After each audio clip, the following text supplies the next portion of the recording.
قضا نمازیں کس وقت پر پڑھنی چاہیے؟ قضا نمازوں کی وضاحت چاہیے، کیا مراد ہے؟ یعنی اگر کوئی نماز چھوٹ گئی ہے، مثال کے طور پر ظہر کی نماز، تو جب آپ کو موقع ملے فوراً پڑھنی چاہیے۔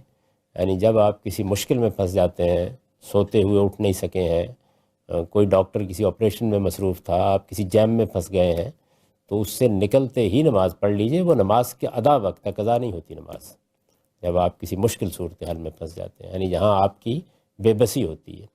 پھر یہ کہ مشکل صورتحال میں ہے لیکن آپ اشارے سے پڑھ سکتے ہیں، تو قرآن مجید نے کہہ دیا ہے کہ فرجالن اور رکبانہ، آپ سواری کے اوپر پڑھ لیں، آپ پیدل چلتے ہوئے پڑھ لیں، تو وقت پر نماز پڑھ لینی چاہیے۔ اس وجہ سے قضا تو ہونے نہیں دینی چاہیے، کوئی وجہ نہیں ہے۔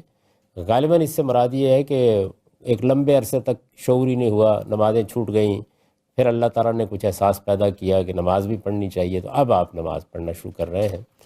تو ظاہر ہے کہ اس میں اب بعض لوگوں کی 10 سال کی، بعض کی 20 سال کی، اس سے بھی زیادہ کی چھوٹ گئی ہوتی ہیں۔